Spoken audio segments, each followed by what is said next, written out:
Hi guys, in this video I'm just going to run through very quickly the pros and cons of the top-down and bottom-up development strategies that we talked about in the last video. So I'm just going to really just talk you through some of these.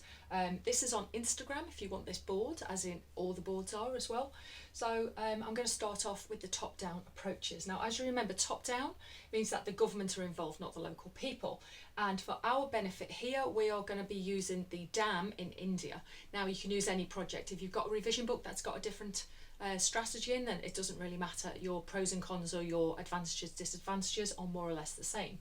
So let's run through. The most important factor with top down is that it's very, very much large scale, and it tends to benefit the whole country. In this instance, it can provide electricity for the whole country, and that more reliable source of electricity will allow TNCs to see that they can move into that country and have a reliable source of electricity, which means that they can produce their goods. So that is really good. So it can attract TNC or FDI, which is a positive thing to expand the economy of the country.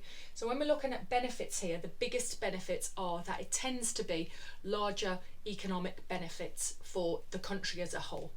It can improve agricultural production and make water more secure and make food more secure because it's a dam, so it will hold water back or it will put water forward in dry or wet seasons. The water can be used for irrigation, etc. It can improve food security, therefore. And it's got what we call trickle-down benefits, which means that the benefits kind of start at the top, large scale, and they become smaller because there's maybe some job opportunities for local people. So they are the benefits of top-down. Now, the negatives to top-down are quite extensive, and mostly it's they're very expensive projects. They tend to be very, very large infrastructure projects, so big dams or big roads or big electricity generating plants, etc. It can lead the country into debt because the country tends to work with another big country, a big HIC or a TNC, and they tend to borrow money maybe from the World Bank or from the country itself, and then maybe get into debt. And so that's a really big negative of this, is that very often it can leave the country in a worse position than it was before. TNC will obviously therefore have a lot of control, and the government won't. So that's another difficult drawback, is that the TNC will tend to make the money, not the government, and it benefits the TNC. Locals often get low skilled jobs because the TNC will bring in their own workers to the country, and they will take up the higher skilled jobs, and the local people will have the lower skilled jobs.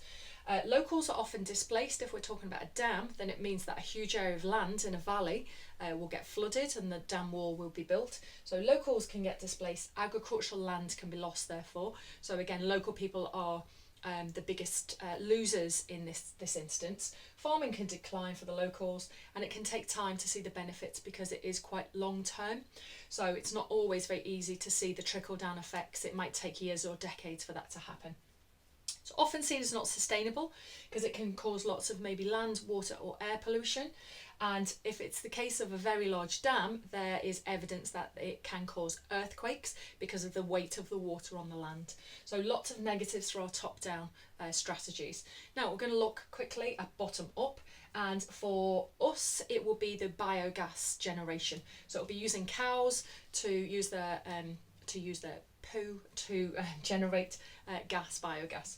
So this is also called, and you need to remember this because sometimes the exam question asks for this, intermediate technology. It's called intermediate technology. It's not high tech, it's lower technology. So local people are involved in the decision making. That's the biggest benefit of this. The local people are involved because it's quite small scale. Technology is often very easy to fix or maintain, so local people can do that, and that can upskill them as well. They can get skills and they can pass those skills on to other people, so it's quite easy to maintain. Uses very often natural or local materials, and therefore it's more sustainable in the long term. It often makes a lot less air pollution, land pollution, water pollution because it's much smaller scale, and it's not on the same it's not on this big scale like this where it's ruining the environment or causing a lot of pollution. It brings benefits to poorer local people, creates jobs for locals, it's often better for the environment, less pollution is produced, and in the case of the biogas it can mean that local people have a much cleaner source of energy which doesn't have as detrimental impacts on their health. So it's a smoke-free fuel. Cows also provide milk that the locals can either use or sell, so that's good for them as well. And the electricity Electricity can be generated as well as gas for cooking, etc. So it can mean that young children can do their homework and people can work later in the evening and that kind of thing. So it can bring lots of benefits to the local community, but it is very local. So they're the benefits of it. The drawbacks are, as we said, it's small scale, it's got less of a whole country impact. May not attract TNC investment because it's only small scale. Doesn't attract jobs maybe beyond agriculture and quite low skill, so it's not going to upskill the locals that much. It's not going to make that much impact economically.